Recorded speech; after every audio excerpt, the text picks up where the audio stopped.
All right, so I went to go see this movie the other day, The Crow. You know what I'm saying now?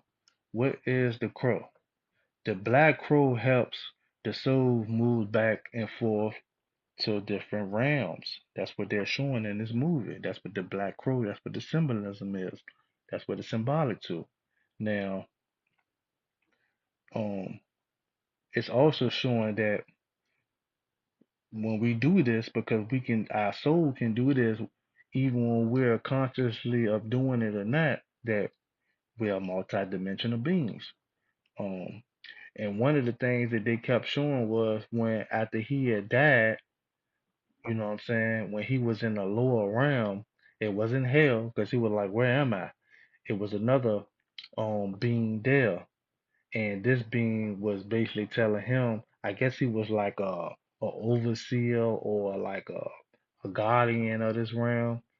And every time he basically was telling him it wasn't his time to die, but he was capable of interchanging, going back and forth to the physical reality and the reality that he was in.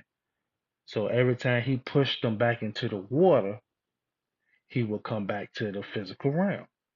So we all know that the oceans, the waters, and all that stuff, all of it hasn't been discovered, and they haven't discovered everything in the waters and the oceans. And we know that the waters is the real space. You know what I'm saying? As above, so below. That's why the sky look blue. You know what I'm saying? It's ocean above us. You know what I'm saying? Over the firmament. So it's showing that we are multidimensional beings, and that it also shows that when we vibrate on the highest frequency, love, because he really loved his girlfriend that got killed, but he was willing to interchange his physical life to bring her back because the being on the lower round was telling him that where she went is no place of return. He loved her so much he wanted to bring her back by giving up his life. And the reason why she couldn't return is because there was this Caucasian being. I'm marking off my notes as I go because I took notes. It was this Caucasian being that was in the physical realm that didn't belong there, but he was using his powers, his gifts in a negative way to make other people do things unconsciously and unaware of what they were doing. Even though they was unconsciously and aware of doing it, they basically committed a sin. You know what I'm saying? So that sin prevented them to be able to go to a realm where they could be happy at in the afterlife. So all he had to do was just whisper in their ear, and they will commit something and do something that was so provoking and so profound that it will prevent them from moving on through the afterlife. So his job was to go back, and his job was supposed to go back and show that we can operate on the love and chaos frequency. And on the chaos, if we are here to make the wrong right, like in the movie, getting rid of all the beings that don't belong there. So his job was to go back and make all the wrongs right by getting rid of all the beings that was operating on the physical realm, basically cheating on in our reality because they had godlike powers, but they was using it in a negative way. I'm not gonna say demonic because we already know that religion teach that the things that we can do that people think is demonic, but it's basically is our gifts. Now, this black this black blood come from his eye. That's melon. That's melon. That represents melon. You know what I'm saying? That's the melon. That's the melon in us.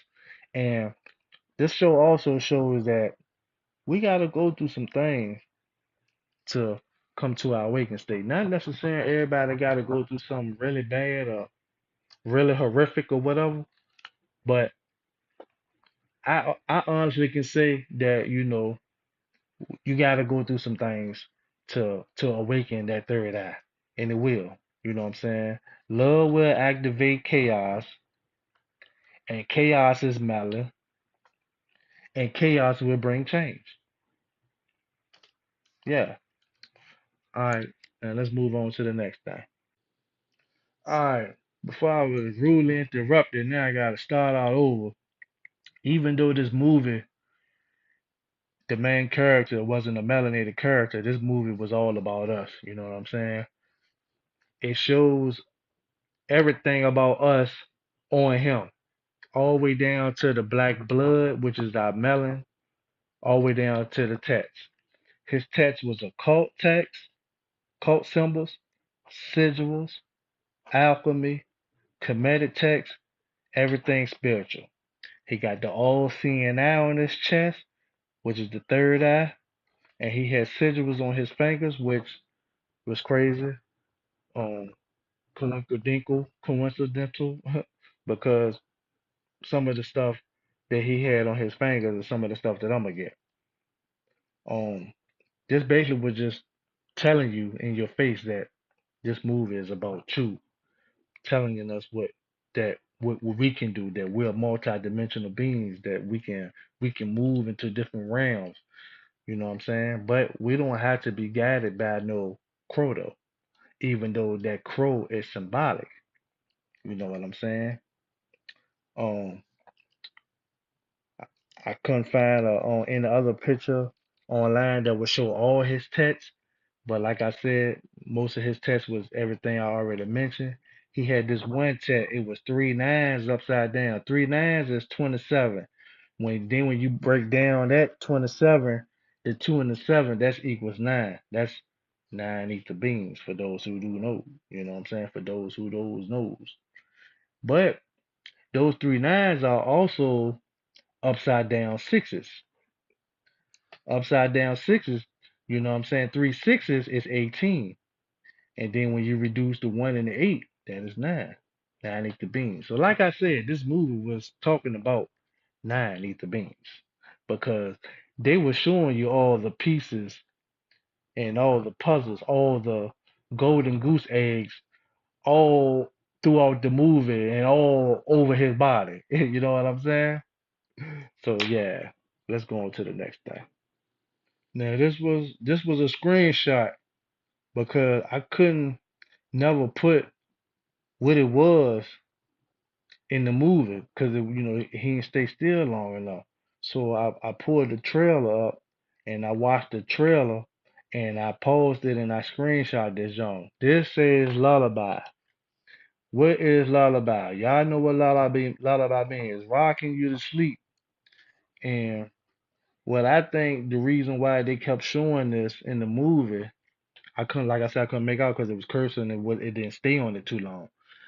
They basically telling you right in your face that we're rocking you to sleep by making y'all thinking that all this stuff is demonic when it's real symbolism describing melanated 90 beings who we really are.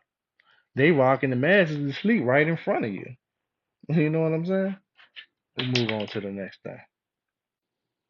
Now I couldn't get a close up of his lower right core, but from what I kept on seeing in the movie was it was either two Egyptian cats or two Anubis dogs that were side by side with each other. Y'all can correct me on that, but this is what I seen. This is the silhouette that I seen and all black on his right core, which is the Kemetic text talking about melanated 90s the beings. All right, now, so what is the symbolism in the movie Crow? People once believed that when someone dies, a crow carries their soul to the land of the dead. But sometimes something so bad happens that a terrible sadness is carried with it and the soul can't rest. We all know, what I'm saying, in the so-called conscious community like that, if someone is grieving you so bad, that soul is not gonna move on. It's gonna stay here in the physical realm. But it's not like you really gonna see it with your physical eyes, but spiritual um phenomenons will happen. you'll know that it's a past loved one or a friend. You know what I'm saying? So then sometimes, just sometimes, the crow can bring that soul back to put the wrong things to right. You know what I mean? Now, while crows are sometimes considered bad omens, crow tattoos are generally positive. They represent transformation and positive life changes as well as good luck and protection. These tattoos are symbolism, intelligence, spirituality, and mystery. Mhm. So, what was the message of the movie Crow? Above all else, The Crow is one of those stories that I believe that could be meaningful to those who have lost a loved one through death or are grieving about something or someone beloved that is gone in an unexpected way. Hmm. So there you have it, y'all. Another in your face Jumpman React vid. Another in your face by these so-called high uh company people. I don't even want to use the word elite, using our esoteric knowledge, esoteric information, and talking about you right in your face while you're eating your popcorn and you're sipping your soda and you're eating your candy. They got bio red, bio blue, and all this on the ingredients, and the whole time you just having a good time and not knowing that they talking about you, you, in you, in you, in you. Hotel. Peace. I'm out. Jump man, who can eat your man.